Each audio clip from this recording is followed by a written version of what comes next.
Welcome to football alchemist. അപ്പോൾ നമുക്ക് discuss ചെയ്യാനുള്ള ടോപ്പിക് എന്ന് പറയുന്നത് ഇംഗ്ലീഷ് ഫുട്ബോൾ മാനേജേഴ്സാണ്. അപ്പോൾ എന്താണ് ഇംഗ്ലീഷ് ഫുട്ബോൾ മാനേജേഴ്സ്? ഇങ്ങനെ ഇപ്പോൾ നമ്മൾ നോക്കുകയാണെങ്കിൽ വെയിൻ റൂണി പല ക്ലബിൻ്റെയും ചുമതല ഏറ്റെടുക്കുന്നു, അവിടെ ഒരു ഫെയിലിയറായിട്ട് മാറുന്നു. പിന്നെ ഫ്രാങ്ക് ലാംപാർഡ് ചെൽസിൻ്റെ ചുമതല ഏറ്റെടുത്തു, ഡെർബി കൗണ്ടിൻ്റെ ചുമതല ഏറ്റെടുത്തു. ആൾ ഡെർബി കൗണ്ടിലൊക്കെ തുടക്കത്തിൽ നന്നായിട്ട് ചെയ്തെങ്കിൽ പോലും പിന്നീട് ചെൽസിയിലേക്ക് എത്തുന്ന സമയത്ത് അവസാന സമയത്തൊക്കെ ഒരു ഫെയിലിയറായിട്ട് മാറി. എവർട്ടണിൽ പോയതിന് ശേഷവും ആൾക്ക് ക്ലിക്കാവാൻ വേണ്ടി കഴിഞ്ഞില്ല. ഇനിയിപ്പോൾ സ്റ്റീവൻ ജെറാർഡിൻ്റെ കേസ് എടുക്കുകയാണെങ്കിൽ എന്താണ്, ആൾ റേഞ്ചേഴ്സിൽ നല്ല സക്സസ് കിട്ടിയെങ്കിൽ പോലും ആസ്റ്റൺ വില്ലയിലേക്ക് എത്തുന്ന സമയത്ത് ആൾ ടോട്ടലി ടെറിബിളായിട്ട് മാറി. പിന്നെ സൗദിയിലേക്ക് പോയി എന്താ അവസ്ഥ എന്ന് എനിക്ക് കൃത്യമായിട്ട് അറിയില്ല. സോ ഇതാണ് ഏകദേശം നിലവിലെ പല ഇംഗ്ലീഷ് മാനേജേഴ്സിൻ്റെ അവസ്ഥ. അപ്പോൾ ഇതിൽ നിന്ന് വ്യത്യാസപ്പെട്ട് നിൽക്കുന്ന ഒരാളെന്ന് പറയുന്നത് എഡി ഹൗ മാത്രമാണ്. എഡി ഹൗ ഒരു എക്സെപ്ഷണൽ കേസാണ്. ആൾ നിലവിൽ ന്യൂകാസിൽ എടുത്തുകൊണ്ടിരിക്കുന്ന പണി എന്ന് പറഞ്ഞു കഴിഞ്ഞാൽ അതൊരു ഗംഭീര പണിയാണ്. ആൾ അവരെ യൂറോപ്യൻ കോമ്പറ്റീഷനിലേക്ക് എത്തിച്ചു. അവർ ടോപ്പ് 4 വേണ്ടിയിട്ട് എല്ലാ സീസണിലും പുഷ് ചെയ്യും എന്നുള്ളൊരു ലെവലിലേക്ക് എത്തിച്ചു. സോ എഡി ഹൗ അവിടെ ഗംഭീര പണിയാണ് എടുത്തത്. എഡി ഹൗവിനെ നമുക്കിവിടെ മാറ്റി നിർത്താം. അതേപോലെ തന്നെ ഗ്രഹാം പോട്ടർ ബ്രൈറ്റണിൽ, അതായത് ടിപ്പിക്കൽ ഇംഗ്ലീഷ് മാനേജേഴ്സ് ചൂസ് ചെയ്യുന്ന ഫിലോസഫിക്ക് വ്യത്യസ്തമായിട്ട് ആളൊരു പൊസഷണൽ പ്ലേ ഒക്കെ ചൂസ് ചെയ്തിട്ട് ബ്രൈറ്റണിൽ അത്യാവശ്യം സക്സസ് ഉണ്ടാക്കി. പക്ഷേ അത് ചെൽസിയിൽ ക്ലിക്കാവുകയും ചെയ്തില്ല. ആൾ തിരിച്ച് വെസ്റ്റ് ഹാമിലേക്ക് എത്തിയിട്ടുണ്ട്. ആളുടെ കാര്യത്തിൽ ആളിനി ബെറ്റർ ആവും. ചെൽസിത്തെ അറ്റ്മോസ്ഫിയർ പോലല്ലല്ലോ വെസ്റ്റ് ഹാമിലെ അറ്റ്മോസ്ഫിയർ. അപ്പം ആളവിടെ ബെറ്റർ ആവും എന്നുള്ളൊരു ഹോപ്പ് എനിക്കുണ്ട്. അപ്പം തൽക്കാലം നമുക്ക് ടിപ്പിക്കൽ ഇംഗ്ലീഷ് മാനേജേഴ്സിൽ നിന്ന് വ്യത്യസ്തമായിട്ടുള്ളൊരു ഫിലോസഫി ചൂസ് ചെയ്ത ആളെന്നുള്ള നിലയ്ക്കെങ്കിലും നമുക്ക് ഗ്രഹാം പോട്ടർ മാറ്റി നിർത്താം. ബാക്കിയുള്ളവരൊക്കെ എടുക്കുകയാണെങ്കിൽ എല്ലാം കണക്കാണ് ഒരുവിധം. അതാണ് സത്യാവസ്ഥ എന്ന് പറയുന്നത്. അതിലിപ്പോൾ റോയ് ഹുഡ്സൺ വിദേശത്തും സക്സസ് കിട്ടിയിട്ടുള്ള മാനേജറാണ്. അദ്ദേഹം പ്രീമിയർ ലീഗിൽ വലിയ ഇമ്പാക്റ്റ് കുറേ കാലം പല ടീമിനും മാനേജ് ചെയ്തിട്ടുണ്ടെങ്കിൽ പോലും കാര്യമായിട്ടുള്ള ഇമ്പാക്റ്റ് ഒന്നും ഉണ്ടാക്കാൻ വേണ്ടി കഴിഞ്ഞിട്ടില്ല.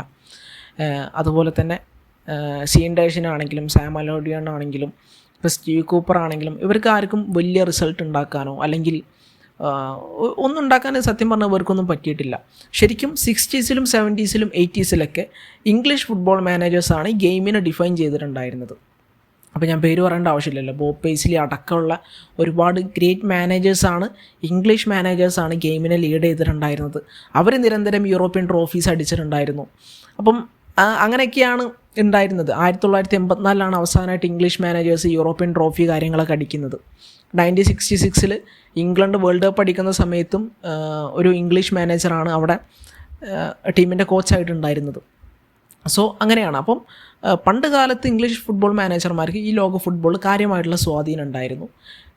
1992 പ്രീമിയർ ലീഗ് അതിൻ്റെ ബെസ്റ്റ് ഫോമിൽ തുടങ്ങുന്ന സമയത്ത്, അതായത് ഒരു ഗ്ലോബൽ ലെവലിൽ സ്കൈ സ്പോർട്സിനോടെല്ലാം കൊളാബറേറ്റ് ചെയ്ത് തുടങ്ങുന്ന സമയത്ത് 21 ഇംഗ്ലീഷ് മാനേജേഴ്സ് അവിടെ ഉണ്ടായിരുന്നു. എനിക്ക് തോന്നുന്നു 22 ടീമുണ്ടെന്നാണ് എൻ്റെ ഓർമ്മ. നിങ്ങൾ തെറ്റാണെങ്കിൽ തിരുത്തുക. അതോ 19 ടീമാണോ? ഞാൻ 22 ഇവിടെ വായിച്ച പോലെ ഓർമ്മ. ഒരു ഫോറിൻ മാനേജർ മാത്രമേ പ്രീമിയർ ലീഗിൽ ഉണ്ടായിരുന്നുള്ളൂ സത്യത്തിൽ. അന്ന് ഫോറിൻ മാനേജറെ ആണെങ്കിലും ഫോറിൻ പ്ലെയേഴ്സിനെ ആണെങ്കിലും മീഡിയാസിന് അത്യാവശ്യം കണ്ണി പിടിക്കാത്ത പരിപാടിയൊക്കെ ഉണ്ടായിരുന്നു. ആ 1992 നിന്ന് നമ്മളിപ്പോൾ 2025 എത്തുന്ന സമയത്ത് നിലവിൽ പ്രീമിയർ ലീഗിൽ ആകെ 2 ഇംഗ്ലീഷ് മാനേജേഴ്സേ ഉള്ളൂ. ഒന്ന് എഡി ഹൗ, മറ്റൊന്ന് ഗ്രഹാം പോട്ടർ. ഓക്കെ, ഈ 2 മനുഷ്യന്മാരേ ഉള്ളൂ. അപ്പം ഈ സീസൺ മാറ്റി നിർത്തി നമ്മൾ മുന്നത്തെ സീസണുകളിലേക്കൊക്കെ നോക്കുകയാണെങ്കിൽ എല്ലാ സീസൺ തുടങ്ങുമ്പോഴും 4-5 ഇംഗ്ലീഷ് മാനേജേഴ്സ് അവിടെ ഉണ്ടായിരിക്കും. 3 മാസമാകുമ്പോൾ ഒരാൾക്ക് സാക്ക് കിട്ടും, 4 മാസമാകുമ്പോൾ അടുത്ത ആൾക്ക് സാക്ക് കിട്ടും. അങ്ങനെ സീസൺ അവസാനിക്കുമ്പോൾ അവസാനം ബാക്കി ഉണ്ടാവും ഈ സീൻ ഡാഷും അതുപോലെ തന്നെ എഡി ഹൗ മാത്രമാണ്. അതാണ് ഒരു സത്യാവസ്ഥ. അപ്പം നമ്മൾ മറ്റുള്ള ലീഗുകൾ എടുക്കുകയാണെങ്കിൽ, സിരിയ നിരന്തരം ഈ ഇറ്റാലിയൻ മാനേജേഴ്സ് വിൻ ചെയ്യുന്ന ഒരു ലീഗാണ്. അതേപോലെ നമ്മൾ ബുണ്ടസ് ലീഗ് എടുക്കുകയാണെങ്കിൽ ഒരുപാട് തവണ ബുണ്ടസ് ലീഗ് ജർമ്മൻ മാനേജേഴ്സ് വിൻ ചെയ്തിട്ടുണ്ട്. ലാ ലീഗ് എടുക്കുകയാണെങ്കിൽ ഒരുപാട് തവണ സ്പാനിഷ് മാനേജേഴ്സ് വിൻ ചെയ്തിട്ടുണ്ട്. ഫോറിൻ മാനേജേഴ്സും അതിനൊത്ത സക്സസ് ഉണ്ടാക്കിയിട്ടുണ്ട്. പക്ഷേ ഇംഗ്ലീഷ് പ്രീമിയർ ലീഗിൽ ഇതുവരെ ഒരു ഇംഗ്ലീഷ് മാനേജറും സക്സസ് ആയിട്ടില്ല. അതായത് ഒരു ഇംഗ്ലീഷ് മാനേജർക്കും ഒരു പ്രീമിയർ ലീഗ് ട്രോഫി അടിക്കാൻ വേണ്ടി കഴിഞ്ഞിട്ടില്ല. എന്തൊക്കെ അവർ ചെയ്തെന്ന് പറഞ്ഞു കഴിഞ്ഞാലും അവരുടെ ഹോമിൽ നടക്കുന്ന ടൂർണമെൻറ്റിൻ്റെ അവർ ഫുട്ബോളിനെ തന്നെ ഫുട്ബോളിൻ്റെ കേസ് പറയുന്ന സമയത്ത് ഇംഗ്ലണ്ടാണ് ഫുട്ബോളിൻ്റെ ഹോം എന്നൊക്കെ എല്ലാവരും പറയാറുണ്ട്. പക്ഷേ ആ ഹോമിലുള്ള ആൾക്കാർക്ക് ഒരു പ്രീമിയർ ലീഗ് ട്രോഫി നേടാൻ വേണ്ടി കഴിഞ്ഞിട്ടില്ല എന്നുള്ളതാണ്. ചിലിയൻ മാനേജറായിട്ടുള്ള ക്ലോഡിയോ റോനിയേരി വന്നിട്ട് ഒരു പ്രീമിയർ ലീഗ് അടിച്ചു പോയി, പക്ഷേ ഇവർക്ക് കഴിഞ്ഞിട്ടില്ല. അപ്പോൾ എന്താണ് ഇപ്പോൾ ഇതിൻ്റെ കാരണം എന്നൊക്കെ ചോദിച്ചു കഴിഞ്ഞാൽ, ഞാൻ കുറേ വീഡിയോസൊക്കെ കണ്ടു നോക്കി. പലതിലും പല അഭിപ്രായങ്ങളാണ് പലരും പറയുന്നത്. അപ്പോൾ എൻ്റെ ഒരു അഭിപ്രായം ഞാൻ പറയാം. ചിലയിടത്ത് നിന്ന് കേട്ട ഒപ്പീനിയൻ എന്ന് പറഞ്ഞു കഴിഞ്ഞാൽ ഇംഗ്ലീഷ് മാനേജർമാർ വന്നു കഴിഞ്ഞാൽ മീഡിയാസ് ഭയങ്കരമായിട്ട് അവരെ സ്ക്രൂട്ടനൈസ് ചെയ്യും, അവർക്ക് ആ പ്രഷർ ഒട്ടും താങ്ങാൻ വേണ്ടി കഴിയൂല. അപ്പം അതാണ്. അതേപോലെ ഒരു ഇംഗ്ലണ്ട് മാനേജർ 2 മത്സരം തോറ്റു കഴിഞ്ഞാലും, അതുപോലെ തന്നെ ഒരു ഫോറിൻ മാനേജർ തോറ്റു കഴിഞ്ഞാലും ഫോറിൻ മാനേജറിനെ മീഡിയാസ് നല്ലോണം പ്രൊട്ടക്റ്റ് ചെയ്യും, ഇംഗ്ലീഷ് മാനേജേഴ്സിനെ ഒട്ടും പ്രൊട്ടക്റ്റ് ചെയ്യില്ല, നിരന്തരം അവരെ കുത്തി നോവിച്ചുകൊണ്ടിരിക്കും എന്നാണ് പറയുന്നത്. അപ്പോൾ ഇതിലേക്ക് നമ്മൾ നോക്കുവാണെങ്കിൽ എന്താ പറയുക, ഈ ഫോറിൻ മാനേജേഴ്സിനെ ആണെങ്കിലും ഫോറിൻ പ്ലെയേഴ്സിനെ ആണെങ്കിലും ഞാൻ പറഞ്ഞ പോലെ മീഡിയാസിന് കണ്ണ് പിടിക്കാത്തൊരു കാലം ഉണ്ടായിരുന്നു. നിലവിൽ അവരെ മീഡിയാസ് അക്സെപ്റ്റ് ചെയ്യണമെന്നുണ്ടെങ്കിൽ അത് ഇംഗ്ലീഷ് മാനേജർമാർക്ക് ക്വാളിറ്റി ഇല്ലാത്തത് കൊണ്ടാണ്. അതാണ് ഒരു സത്യാവസ്ഥ. ഒരു കാലത്ത് ഒറ്റ ഫോറിൻ മാനേജർ ഉണ്ടായിരുന്നുള്ളൂ പ്രീമിയർ ലീഗിൽ. സോ ആ ഡിഫറൻസ് നോക്കുക. അപ്പോൾ ആ ഒരു ഡിഫറൻസ് വരാനുള്ള പ്രധാനപ്പെട്ട കാരണം എന്താ? ടാക്റ്റിക്കൽ ഇന്നോവേഷൻ ഇല്ല എന്നുള്ളതാണ്. ഇംഗ്ലീഷ് മാനേജേഴ്സ് അല്ലെങ്കിൽ ട്രഡീഷണലി ഈ പ്രീമിയർ ലീഗിലൊക്കെ ആണെങ്കിൽ നമ്മൾ കണ്ടിട്ടുള്ളത് എന്താ, റൂട്ട് 1 ഫുട്ബോൾ കളിക്കുക, അത് അല്ലെങ്കിൽ ഫിസിക്കൽ പ്ലേ പ്രധാനമായിട്ട്, അതുപോലെ ഈ ഡയറക്റ്റ് ഫുട്ബോൾ അപ്രോച്ച് നടത്തുക, അതൊക്കെയാണ് നമ്മളെപ്പോഴും കണ്ടിട്ടുള്ളത്. പക്ഷേ അത് പോരാ. നമ്മൾ സ്പെയിനിലേക്ക് നോക്കുന്ന സമയത്ത് ഗോർഡിയോളൻ്റെ സമയത്തൊക്കെ അവിടെ കാര്യമായിട്ടുള്ള ടാക്റ്റിക്കൽ ഇന്നോവേഷൻസ് വന്നു കഴിഞ്ഞു. പൊസഷണൽ പ്ലേ. ജർമ്മനിലേക്ക് നോക്കുന്ന സമയത്ത് അവരൊരു ഹൈ പ്രസ്സിങ് സ്റ്റൈൽ അവിടെ രൂപപ്പെടുത്തി കഴിഞ്ഞു. ആ ഹൈ പ്രസ്സിങ് സ്റ്റൈൽ ജസ്റ്റ് രൂപപ്പെടുത്തി നാഷണൽ ടീമിലും അവിടെ ഇവിടെയും അപ്ലൈ ചെയ്യാൻ മാത്രമല്ല, അവരുടെ ഒരു റൂട്ടുണ്ടല്ലോ, ഐ മീൻ ആ ഒരു കോച്ചിങ് എഡ്യൂക്കേഷൻ, അവിടേക്ക് ഈ സാധനം ഇൻജെക്റ്റ് ചെയ്യും. അപ്പോൾ സ്വാഭാവികമായിട്ട് എന്ത് സംഭവിക്കും? ഈ ഒരു പ്രസ്സിങ് ഫിലോസഫി അല്ലെങ്കിൽ ഈ ഒരു പൊസഷൻ ഫിലോസഫി ഉണ്ടല്ലോ, ഇത് ഇവർ കോച്ചിങ് സിസ്റ്റത്തിലേക്ക് ഇൻജെക്റ്റ് ചെയ്യുന്നതോടെ വരുന്ന കോച്ചസ് എല്ലാം ഈ ഒരു സിസ്റ്റത്തിൽ മോൾഡായിട്ടാണ് വരിക. അപ്പം അവർക്ക് അത് വൃത്തിയായിട്ടൊരു ക്ലബ്ബിൽ ഇംപ്ലിമെൻറ്റ് ചെയ്യാൻ വേണ്ടി പറ്റും. പക്ഷേ ഇംഗ്ലണ്ടിൽ അങ്ങനെ സ്പെസിഫിക് ആയിട്ടുള്ള ഒരു ടാക്റ്റിക്കൽ സിസ്റ്റമോ ഒരു ടാക്റ്റിക്കൽ ഫിലോസഫിയോ ഒരു ടാക്റ്റിക്കൽ ഇന്നോവേഷനോ ഇല്ല. ഇതൊന്നും ഇല്ലാത്തതുകൊണ്ട് തന്നെ അവിടുന്ന് നല്ല ക്വാളിറ്റിയുള്ള മാനേജർമാരും വരുന്നില്ല. അതാണ് സത്യാവസ്ഥ. ഇപ്പോൾ പണ്ടത്തെ ഇംഗ്ലീഷ് മാനേജർ, ഇപ്പോൾ ബോബ് പൈസ്ലിൻ്റെ കേസൊക്കെ ബോബി റോബ്സൻ്റെ കേസൊക്കെ എടുക്കുകയാണെങ്കിൽ ഇവരെല്ലാം ടാക്റ്റിക്കലി ഫ്ലെക്സിബിളായിരുന്നു. സത്യത്തിൽ ഇവരെല്ലാം ടാക്റ്റിക്കലി ഫ്ലെക്സിബിളായിരുന്നു. ഇവർ എന്താ പറയുക, പുറത്ത് പോയിട്ടും സക്സസ് ഉണ്ടാക്കിയിട്ടുണ്ട്. ഇപ്പോൾ ബോബി റോബ്സണൊക്കെ ആണെങ്കിൽ പുറത്ത് പോയിട്ട് സക്സസ് ഉണ്ടാക്കിയിട്ടുണ്ട്. പക്ഷേ നിലവിലുള്ള ഇംഗ്ലീഷ് മാനേജർമാർക്ക് നാട്ടിൽ പോലും പണി കിട്ടാത്ത അവസ്ഥയാണ്. ടോപ്പ് ഫ്ലൈറ്റ് പണി കിട്ടാത്ത അവസ്ഥയാണുള്ളത്. ഇപ്പോൾ നമ്മൾ ടോപ്പ് 5 ലീഗിൽ ടോട്ടലി നോക്കുകയാണെങ്കിൽ ഈ ഒരു പ്രീമിയർ ലീഗ് വിട്ട് കഴിഞ്ഞാൽ ടോപ്പ് 5 ലീഗിൽ ഒരൊറ്റ ഫുട്ബോൾ മാനേജറെ ഇംഗ്ലീഷ് നാഷണാലിറ്റി ഉള്ളതുള്ളൂ. അത് ഫ്രഞ്ച് ലീഗിൽ ഏത് ക്ലബിനാണെന്ന് എനിക്ക് ഓർമ്മയില്ല. ഫ്രഞ്ച് ലീഗിലുള്ള വിൽസ്റ്റിലാണ്. പിന്നെ ഒരൊറ്റ ഫുട്ബോൾ മാനേജർമാരില്ല. അതിൻ്റെ പ്രധാനപ്പെട്ട കാരണം ഈ ഒരു ടാക്റ്റിക്കൽ ഇന്നോവേഷന് കാര്യങ്ങളില്ലാത്തതാണ്. അതുപോലെ മറ്റൊരു കാരണം എന്ന് പറഞ്ഞു കഴിഞ്ഞാൽ ഇപ്പോൾ ഈ ഒരു ഫുട്ബോളിങ് സൈഡിലുള്ള ആൾക്കാർക്ക് കുറേ കൂടി ഈ ഒരു ജോബിലേക്ക് ഈസി ആക്സസ് കിട്ടും. ഇപ്പോൾ ഒരു പ്ലെയർ ആയിരുന്ന ആൾക്കൊക്കെ കുറേ കൂടി ഈ ഒരു മാനേജറൽ ജോബിലേക്ക് ഈസി ആക്സസ് കിട്ടും. പക്ഷേ സാധാരണക്കാരുണ്ടല്ലോ, ഇപ്പം ഞാനൊരു ഇംഗ്ലീഷ് പൗരനാണെന്ന് വിചാരിക്കാം, എനിക്കൊരു ഫുട്ബോൾ മാനേജർ ആവണം. ഞാൻ എന്ത് ചെയ്യുമെന്ന് വെച്ച് കഴിഞ്ഞാൽ പോയിട്ട് ലൈസൻസ് എടുക്കണം. UEFA പ്രോ ലൈസൻസ് അല്ലെങ്കിൽ UEFA A ലൈസൻസ്, അങ്ങനെ എന്തൊക്കെ എടുക്കണം. UEFA പ്രോ ലൈസൻസ് എടുക്കാൻ ഇംഗ്ലണ്ടിലെ കോസ്റ്റ് എത്രയെന്നറിയോ? 9,890 പൗണ്ട്സാണ്. 9,890 പൗണ്ട്സാണ്. അതേസമയം ഈ സെയിം ലൈസൻസ് എടുക്കാൻ സ്പെയിനിലെ കോസ്റ്റ് എത്ര അറിയോ? 900 സംതിങ് പൗണ്ട്സാണ്. അപ്പോൾ നോക്കിയേ, ഒരു 10 ഇരട്ടീൻ്റെ വ്യത്യാസം അവിടെ കാണുന്നുണ്ട്. അതേസമയം ജർമ്മനിയിൽ നോക്കുവാണെങ്കിൽ എനിക്കൊന്ന് ജർമ്മനിയിൽ അതിലും കുറവാണ്. പിന്നെ UEFA A ലൈസൻസ് എടുക്കാൻ സ്പെയിനിൽ നമ്മുടെ ഇംഗ്ലണ്ടിലെ ചിലവ് എത്രയാണ്? അതിന് 500 സംതിങ്ങോ എന്തോ പൗണ്ട്സ് വരുന്നുണ്ട്. അല്ല 500 അല്ല, എനിക്കൊന്ന് 5,000 സംതിങ്. അത് ജർമ്മനിയിലും സ്പെയിനിലും ഈ പറഞ്ഞ പോലെ ഭയങ്കര കുറഞ്ഞ റേറ്റിനാണ് കിട്ടുന്നത്. അതേപോലെ ഇംഗ്ലണ്ടിൽ ഫെസിലിറ്റീസ് ഇല്ല. ഞാനിപ്പോൾ ഒരു ലൈസൻസിന് വേണ്ടി അപേക്ഷിച്ചു, അപ്പം എനിക്ക് വേണ്ട ട്രെയിനിങ് തരണം, കാര്യങ്ങളൊന്നും തരാനുള്ള ഫെസിലിറ്റീസ് ഇല്ല. ഇപ്പോൾ എനിക്ക് തോന്നുന്നു അവിടെ ഭയങ്കര വെയിറ്റിംഗ് ടൈമാണ്. അപ്പോൾ ഇപ്പോൾ അപേക്ഷിച്ച് കഴിഞ്ഞാൽ കുറേ കാലം കഴിഞ്ഞിട്ടേ കോള് കിട്ടുള്ളൂ. അപ്പോൾ അതാണ്. അപ്പോൾ ഈ കോളൊക്കെ കിട്ടിയിട്ട് നിങ്ങൾ അവിടെ പോയി കഴിഞ്ഞാലും അവിടെ നിങ്ങളെ പഠിപ്പിക്കുന്ന സാധനം എന്ന് പറഞ്ഞു കഴിഞ്ഞാൽ ഒട്ടും അപ്ഡേറ്റഡ് അല്ലാത്ത സിലബസ് എന്നൊക്കെ പറയുമല്ലോ, അങ്ങനത്തെ സംഗതിയാണ് ഇംഗ്ലണ്ടിലെ ഫുട്ബോൾ മാനേജർമാർക്കെല്ലാം പഠിപ്പിച്ചു കൊടുക്കുന്നത്. അതാണ് പ്രധാനപ്പെട്ട പ്രശ്നം എന്ന് പറഞ്ഞു കഴിഞ്ഞാൽ, ആ ഫിനാൻഷ്യൽ ആയിട്ടുള്ള പ്രശ്നം. അപ്പോൾ അതുകൊണ്ട് തന്നെ സാധാരണക്കാർക്ക്, ഒരു പാഷനേറ്റ് ആയിട്ടുള്ള ഒരു ഫുട്ബോൾ ലവർക്ക് ഒരു ടാക്റ്റിക്കൽ ഇന്നോവേഷൻ കൊടുത്തിട്ട് ഇംഗ്ലണ്ടിലൊരു ഫുട്ബോൾ മാനേജറായി വരിക എന്ന് പറഞ്ഞു കഴിഞ്ഞാൽ ദാറ്റ്സ് റിയലി ഡിഫിക്കൾട്ട്. അതും അവിടുന്ന് ടോപ്പ് മാനേജർമാർ വരാത്തതിനുള്ള ഒരു കാരണമാണ്. ഇപ്പം നിങ്ങൾ നോക്കുക, വിൽസ്റ്റിലൊക്കെ കുറേ കാലം പരിശീലിപ്പിച്ചത് UEFA ലൈസൻസ് എടുക്കാതെയാണ്.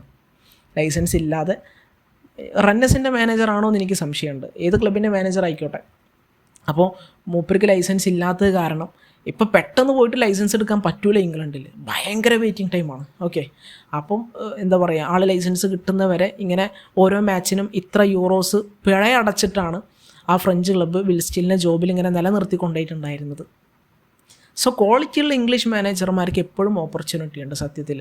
അതിന് ഏറ്റവും വലിയ ഉദാഹരണമാണ് എഡി ഹൗവിൻ്റെ. എഡി ഹൗ ഇപ്പം നമുക്ക് പറയാം എഡി ഹൗവിനെ ഭയങ്കരമായിട്ട് ഫിനാൻഷ്യലി ബാക്ക് ചെയ്തു, അത് ചെയ്തു ഇത് ചെയ്തു എന്നൊക്കെ പറയാം. പക്ഷേ എഡി ഹൗ ബോൺമൗത്തിനെ താഴെത്തട്ടിൽ നിന്നും പ്രീമിയർ ലീഗിലേക്ക് എത്തിച്ച മനുഷ്യനാണ്. പ്രീമിയർ ലീഗിൽ അവരെ നിലനിർത്തിയിട്ടുള്ള മനുഷ്യനാണ്. പിന്നീട് ന്യൂ ക്യാസിലെത്തിയ സമയത്ത് എന്താ പറയുക, ആൾ പ്ലെയേഴ്സിനെ കൊണ്ടുവന്നിട്ട് പ്രോപ്പറായിട്ടൊരു സിസ്റ്റം സെറ്റപ്പ് ചെയ്തിട്ട് അതിലേക്ക് പ്ലെയേഴ്സിനെ മൗൾഡ് ചെയ്തെടുത്ത് യങ്സ്റ്റേഴ്സിനെ യൂസ് ചെയ്തെടുത്ത് കുറേ ഇംഗ്ലീഷ് പ്ലെയേഴ്സിനെ തന്നെ യൂസ് ചെയ്തിട്ട് പ്രോപ്പർ റിസൾട്ട് ഉണ്ടാക്കിയെടുത്തൊരു മനുഷ്യനാണ്. ഇപ്പോഴാണ് ആൾക്ക് ഫണ്ട് കിട്ടിയത്. ആൾ ഫണ്ട് കിട്ടാത്ത സമയത്തും നല്ല പണി പ്രീമിയർ ലീഗിൽ എടുത്തിട്ടുണ്ട്. പേഴ്സണലി എൻ്റെ ഒരു ഒപ്പീനിയനാണത്. പിന്നെ അറിയാലോ, ഇപ്പോൾ പ്രീമിയർ ലീഗിനൊരു ഗ്ലോബൽ മുഖം വന്നതോടെ ഗ്ലോബൽ ഓണേഴ്സ്, US ഓണേഴ്സും മറ്റ് രാജ്യത്തെ ഓണേഴ്സൊക്കെ വന്നതോടെ അവർക്ക് എപ്പോഴും ബെസ്റ്റ് റിസൾട്ട് വേണം. ബെസ്റ്റ് റിസൾട്ട് വേണമെങ്കിൽ എന്ത് വേണം? ബെസ്റ്റ് മാനേജേഴ്സ് വേണം. ഇംഗ്ലണ്ടിലേക്ക് നോക്കുന്ന സമയത്ത് ഇവിടെ വലിയ ഗുണമുള്ള ആരും കാണുന്നില്ല. പിന്നെ എന്ത് ചെയ്യും? ഫോറിൻ മാനേജേഴ്സിൻ്റെ അടുത്തേക്ക് പോകും. പെപ് ഗോർഡിയോള വരും, അതുപോലെ തന്നെ യോർഗൻ ക്ലോപ്പ് വരും.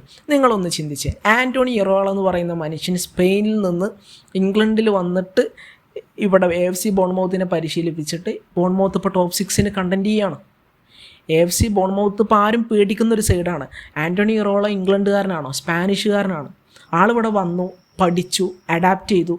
ആൾ ടിപ്പിക്കൽ സ്പാനിഷ് പൊസഷണൽ ഫുട്ബോളൊന്നുമല്ല കളിക്കുന്നത്. ആൾ ഡിഫറെൻ്റ് ആയിട്ടുള്ള സ്റ്റൈലാണ് ഫോളോ ചെയ്യുന്നത്. പക്ഷേ എന്ത് സ്റ്റൈലാണ് ഫോളോ ചെയ്യുന്നത്? അത് കൃത്യമായിട്ട് ടീമിൽ ഇംപ്ലിമെൻറ്റ് ചെയ്തിട്ട് റിസൾട്ട് ഉണ്ടാക്കാൻ പറ്റുക, അതൊരു കഴിവാണ്. അത് പല ഇംഗ്ലണ്ട് മാനേജർമാർക്കും ഇല്ല. അപ്പോൾ ഇവിടെ ഇറോളക്ക് സക്സസ് ആവാൻ പറ്റുമെങ്കിൽ ഇംഗ്ലണ്ട് മാനേജർമാർക്കും സക്സസ് ആവാൻ വേണ്ടി പറ്റും. മീഡിയാസ് സ്ക്രൂട്ടനൈസ് ചെയ്യുമെന്ന് പറയുന്നതൊന്നും ഒരു റീസൺ അല്ല. ഇവിടെ ഏതൊക്കെ ബിഗ് ക്ലബ്സിൽ ഇനി ഫോറിൻ മാനേജർ വന്നു കഴിഞ്ഞാലും ഈ നാട്ടിലെ മാനേജർമാർ വന്നു കഴിഞ്ഞാലും സ്ക്രൂട്ടനൈസ് ചെയ്യും. അത് അതിജീവിക്കാൻ കഴിഞ്ഞാലാണ് ടോപ്പ് ജോബ്സിൽ സർവൈവ് ചെയ്യാൻ വേണ്ടി പറ്റുള്ളൂ. ആരെങ്ങനെ വന്നു കഴിഞ്ഞാലും മീഡിയാസ് സ്ക്രൂട്ടനൈസ് ചെയ്യും. അതാണ് ഇവർക്ക് ജോബ് കിട്ടാത്തതിൻ്റെ കാരണം. അതുകൊണ്ടാണ് മാനേജർമാർക്ക് റിസൾട്ട് ഉണ്ടാക്കിയെടുക്കാൻ പറ്റാത്തതിൻ്റെ കാരണം എന്നൊക്കെ പറയുന്നത് അട്ടർ ബുൾഷിറ്റാണ്. പിന്നെ ഇനിയിപ്പോൾ ഇതിനുള്ളൊരു പരിഹാരം എന്ന് പറഞ്ഞു കഴിഞ്ഞാൽ, ഞാൻ പറഞ്ഞ പോലെ ഈ കോച്ചിങ് എഡ്യൂക്കേഷൻ ലെവലിൽ അവർ ടാക്ടിക്കൽ ഇന്നോവേഷൻസ് കൊണ്ടുവരിക, എന്നിട്ട് സിസ്റ്റംസ് അപ്ഡേറ്റ് ചെയ്യുക, അവരുടെ സിലബസ് അപ്ഡേറ്റ് ചെയ്യുക, എന്നിട്ട് ബെറ്റർ മാനേജേഴ്സ് വരുന്നുണ്ടോ നോക്കുക എന്നുള്ളതാണ്. എന്നിട്ടും വരുന്നില്ലെങ്കിൽ വീണ്ടും അപ്ഡേറ്റ് ചെയ്യുക. ഇപ്പോൾ 2000 ഒരു യൂറോ തോൽവിക്ക് ശേഷം ജർമ്മനി അവരുടെ ഈ ഒരു കോച്ചിങ് എഡ്യൂക്കേഷൻ സിസ്റ്റമൊക്കെ ഉടച്ചു വാർത്തിട്ടാണ് അവരിന്ന് ഈ ലെവലിലേക്ക് എത്തിയത്. ഇപ്പോൾ നിങ്ങൾക്കൊരു കണക്കും കൂടെ നോക്കാം. ഇംഗ്ലണ്ടിലാണെങ്കിൽ 1300 ഫുട്ബോൾ മാനേജേഴ്സാണ് ഉള്ളത്, UEFA ലൈസൻസ് ഉള്ള. സ്പെയിനിലോ 14,000 ഉള്ളത്. അവിടെ ബെറ്റർ ഫെസിലിറ്റീസ് ഉണ്ട്, ഇവിടെ ഫെസിലിറ്റീസ് ഇല്ല. അപ്പം ആദ്യം അധികാരികൾ കണ്ണു തുറക്കട്ടെ. അങ്ങനെയാണ് ഇപ്പോൾ ഇത് പരിഹരിക്കാൻ വേണ്ടി കഴിയുള്ളൂ. അല്ലെങ്കിൽ ഇപ്പോൾ നിലവിലുള്ള മാനേജേഴ്സ്, ഇപ്പോൾ സ്റ്റീവൻ ജെറാർഡ് ആണെങ്കിലും ഫ്രാങ്ക് ലാംബാർഡ് ആണെങ്കിലും, അവർ ടാക്ടിക്കലി ഫ്ലെക്സിബിൾ ആവാനും അവർ പുതിയ കാര്യങ്ങളിലേക്ക് അഡാപ്റ്റ് ആവാനും ഇന്നോവേറ്റീവ് ആയിട്ടുള്ള ടാക്ടിക്സ് കണ്ടുപിടിക്കാനൊക്കെ തയ്യാറാവണം. ഇതിനൊന്നും തയ്യാറാവാത്ത കാലത്തോളം ഇംഗ്ലീഷ് മാനേജർമാർക്ക് ഒരു ഓപ്പർച്യൂണിറ്റിയും കിട്ടില്ല. അവർക്ക് ഇപ്പോൾ പ്രധാനമായിട്ടും ഇംഗ്ലീഷ് മാനേജർമാരെ പലരും യൂസ് ചെയ്യുന്നത് എന്തിനാണെന്ന് വെച്ച് കഴിഞ്ഞാൽ റെലഗേഷനിലേക്ക് പോവാതൊന്ന് നിൽക്കാൻ. അതായത് ഇപ്പോൾ ഒരാൾ വന്നു, ആളെ സാക്ക് ചെയ്തു, 10 മാച്ച് ബാക്കിയുണ്ട്, റെലഗേഷന് പോകാൻ വേണ്ടി പാടില്ല, സ്റ്റീവ് കൂപ്പറിനെ വിളി, അല്ലെങ്കിൽ ആരെങ്കിലും വിളി, അങ്ങനത്തെ ഒരു ഇടപാടിലേക്കാണ് എപ്പോഴും പോകാറുള്ളത്. എന്നിട്ട് അവരെ കൂടുന്നു കഴിഞ്ഞാൽ ഇപ്പോൾ റെലഗേറ്റ് ആവുകയും ചെയ്യും. സോ ടോട്ടലി ഇംഗ്ലീഷ് ഫുട്ബോൾ മാനേജർമാരെ ആർക്കും വിശ്വാസമില്ലാത്തൊരവസ്ഥ വന്നിട്ടുണ്ട്. അപ്പോൾ ഇങ്ങനെയല്ല, ശരിക്കും ഇംഗ്ലണ്ടിൽ നിന്നൊക്കെയുള്ള മാനേജർമാർ ബെറ്ററായിട്ട് കാര്യങ്ങൾ ചെയ്യണം. കാരണം അവരുടെ ഹിസ്റ്ററി അങ്ങനെയാണ്. ഓക്കെ, അപ്പം ഇതിനൊരു മാറ്റം വരുമോ ഇല്ല എന്നൊക്കെയുള്ള നമ്മൾ കണ്ടറിയണം. നിങ്ങളുടെ ഒപ്പീനിയൻസ് കാര്യങ്ങളൊക്കെ കമൻറ്റ് സെക്ഷനിൽ പറയാം. മറ്റൊരു വീഡിയോ ആയിട്ട് വീണ്ടും കാണാം. Thank you.